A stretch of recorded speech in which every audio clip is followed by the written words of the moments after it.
सभी साथियों को मेरा नमस्कार, अभिवादन, प्रणाम, खैर मकदम। अभी तक आप सभी ने सीख लिया 12 भाव, 12 जोड़क साइन मतलब राशियां, ग्रह, उपग्रह, उनके प्रभाव, सभी जोड़क साइन के प्रॉपर्टीज, सभी भाव की प्रॉपर्टीज और इन सब का तालमेल करके हम आगे बढ़े। इसी श्रृंखला में एक बहुत महत्वपूर्ण चीज आती है, वो है नक्षत्र। नक्षत्र क्या है, इनकी गणना कैसे होती है, इनका संबंध कैसे हम एस्टेब्लिश करें। So today we will discuss all about nakshatra.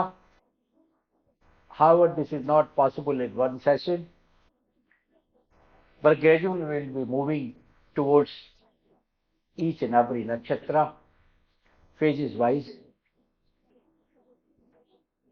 All of you are aware there are 12 zodiac signs and Bachak, or you call it zodiac.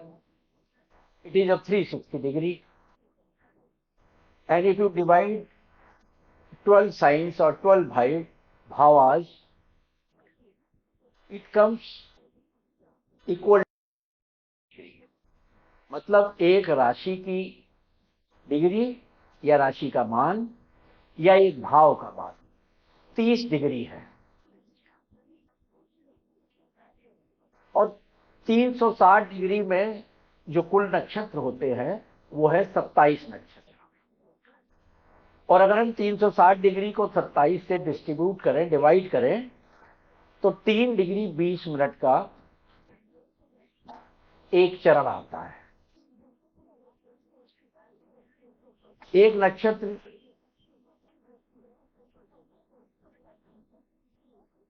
13 degree 20 minute का है।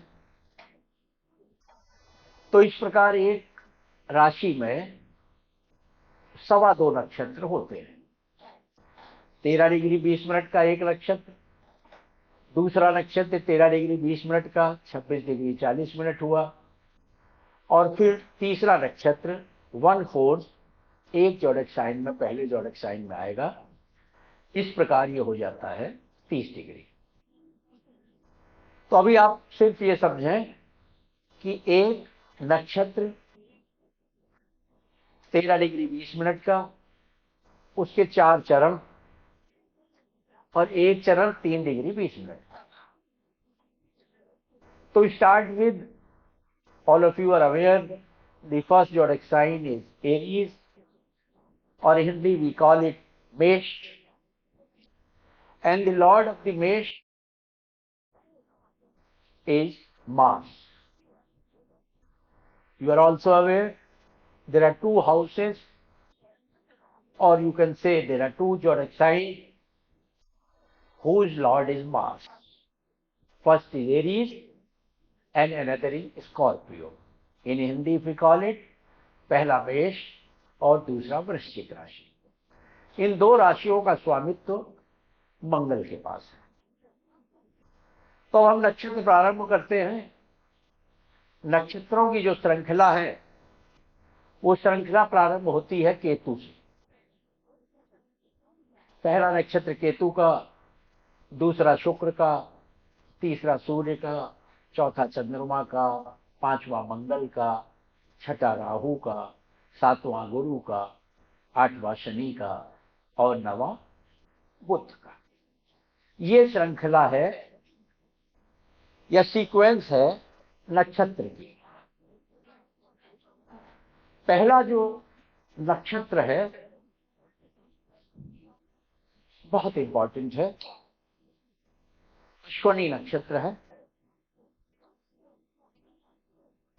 और मैंने आपको बताया था जो श्रृंखला, जो सीरीज चलती है वो प्रारंभ होती है केतु से।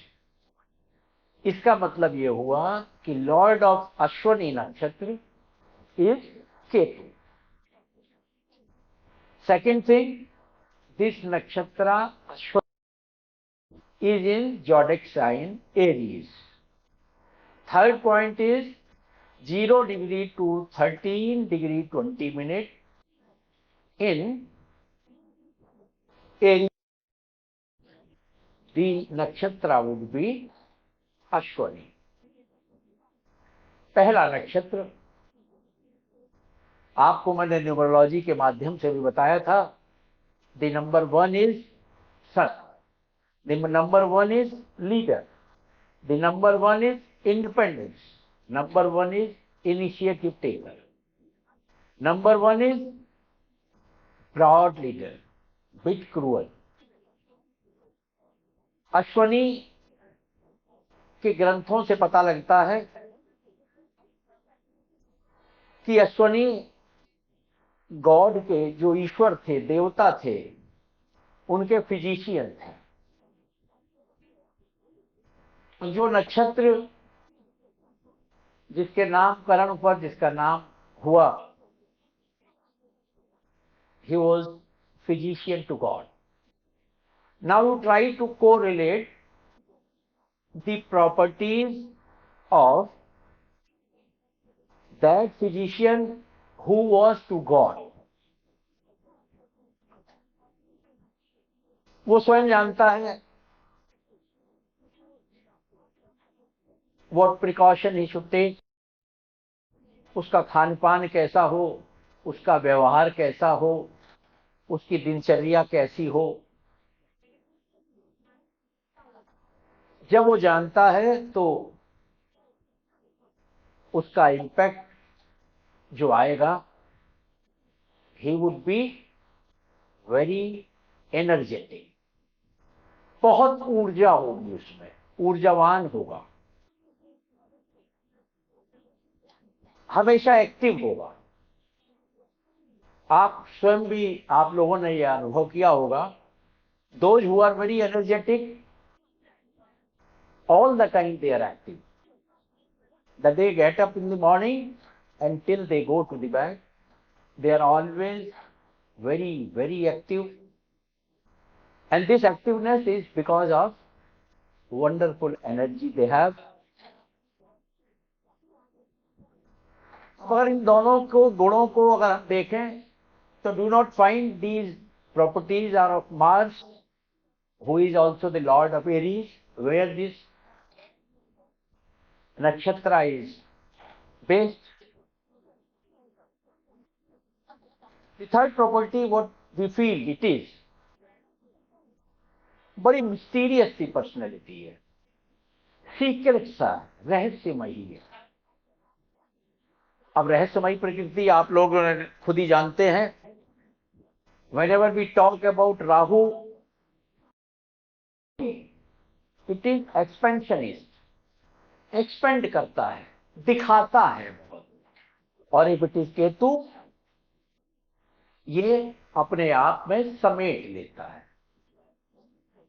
पता ही नहीं चलता कि वो क्या चाहता है. How will he react? So that is the reason why we call it, this nakshatra is mysterious in nature. You cannot assess, you cannot foresee how this jatak having Ashwani nakshatra as a birth nakshatra, how he will react to the particular circumstances. Now another property, what we feel because of this tremendous energy they have, their activeness, जल्दबाज हो जाते हैं. उनको हर काम जल्दी करना पसंद होता है. अब जो व्यक्ति काम जल्दी करता है तो ज्यादा सोचता नहीं. वो काम कर लेते हैं और बाद में उनको ये थॉट आता है कि he should have given a deep thought to the decision they have already taken. विचारते बाद में हैं, डिसीजन पहले ले लेते हैं. ये जल्दबाजी का प्रभाव है. but they are very ideal. They are very dependable. Now again, do you not think this is the property of the Mars? Mars, who is in planetary kingdom, chief of defense, राजा का सेनापति, सबसे dependable होगा. तो अगर वो जीवन साथी के रूप में मिल जाए तो बहुत आदर्श जीवन साथी साबित होते हैं.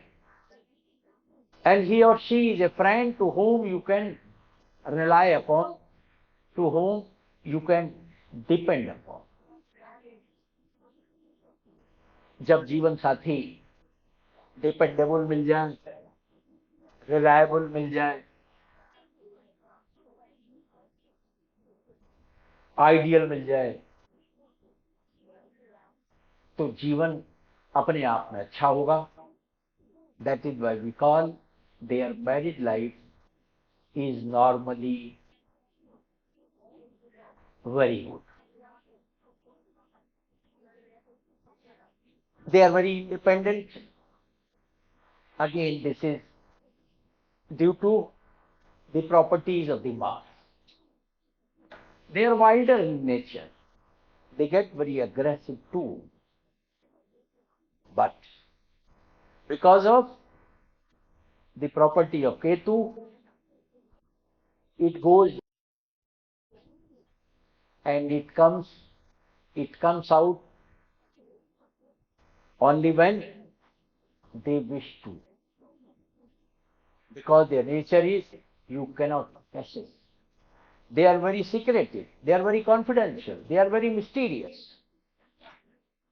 So as a whole,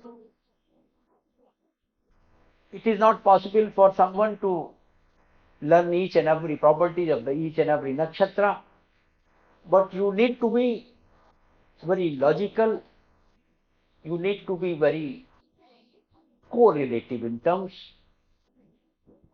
What are the properties of Lord of zodiac sign where nakshatra is positioned,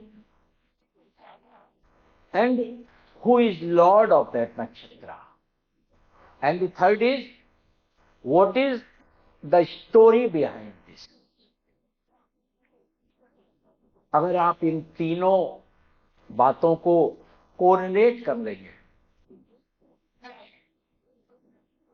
then it will be easier for you to assess the basic trait of the man who is born under Ashwani नक्षत्र. नक्षत्र की गणना चंद्रमा से होती है. अगर चंद्रमा मेष राशि में लेकर 13 डिग्री 20 मिनट तक के बीच में जिस वक्त जातक पैदा हुआ है, विराजमान है, तो you can outrightly say that the particular jatak is born under Ashwani Nakshatra. And on the basis of Ashwani Nakshatra or the birth Nakshatra, you can predict these 4 or 5 properties the jatak must be having. This is all about Ashwani. Try to learn, try to analyze, do not cram kind of thing. रटने की आवश्यकता नहीं है, हमें logically समझना होगा. Thank you very much.